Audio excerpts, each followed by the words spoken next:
everybody, this is Joe Joseph, and this is the dailysheeple.com's News Shot. Well, naturalnews.com has a very interesting piece, one that I'm surprised hasn't gotten more attention, as all this talk of going to Mars and traveling within the solar system has really picked up steam here in recent years. It says astronauts extremely likely to die from cancer if they travel to Mars, warns a new scientific study. Really? It says the idea of heading out into space and traveling to the red planet is thrilling. But consider this for a moment. Going to Mars significantly increases your chances of acquiring cancer. That's what the latest study published in the Scientific Reports concluded. Cancer risks for humans who go on missions to Mars or on long-term space missions double because of exposure to radiation from cosmic rays.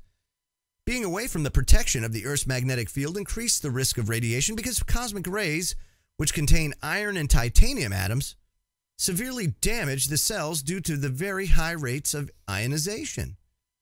Exploring Mars will, of course, require missions of 900 days or longer and include more than 1 year in deep space where exposures to all energies of galactic cosmic ray heavy ions are unavoidable.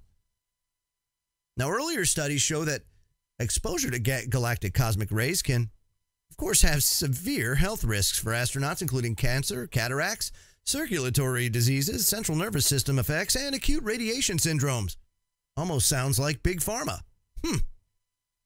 Ionization will cause cell damage and lead to the development of such diseases. Now, I say this, and I bring this article up because, again, we human beings seem hell-bent on leaving this planet for whatever reason. And instead of putting the resources towards something beneficial, a la like, maybe ending world hunger or, homelessness, things like that. What instead we do is we waste billions and billions and billions of dollars on the National Aeronautics and Space Administration, which, let's be real, how much of the stuff that we see is real or is generated? How much do we see from Mars is really from Mars or from Canada?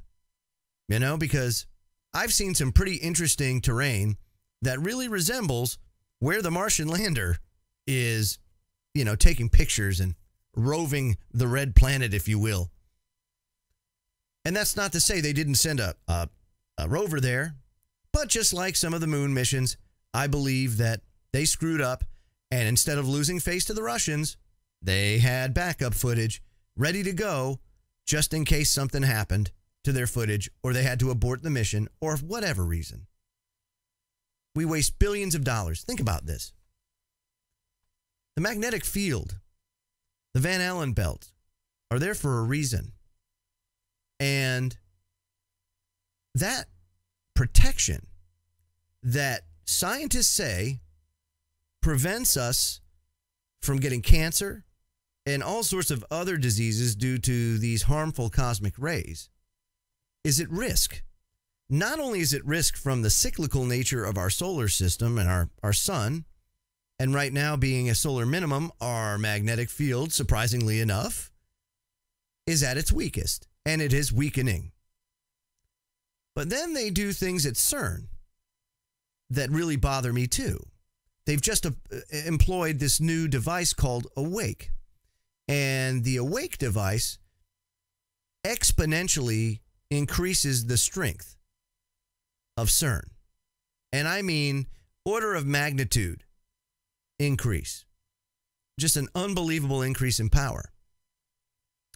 And over at SGT Report, he highlights BP Earthwatch's video on YouTube on CERN and some of the latest activities and how it affects our magnetic field. And I got to tell you, folks, if you're not concerned about this, you should be. Because these scientists are experimenting with things that directly affect your health. It is having a direct effect on our environment and our exposure to cosmic rays at a minimum, not to mention all the other things that CERN exposes us to. So this is certainly something to be aware of. Because if astronauts can get cancer by being exposed to it for a short period of time, we may be being exposed to it as we speak because of the carelessness of a bunch of scientists trying to pierce holes in the veil and play God. And I got to tell you, folks, we shouldn't put up with it. I'm Joe Joseph. This was thedailysheeple.com's News Shot. Feel free to comment below and visit our website at thedailysheeple.com. Have a great day, everybody.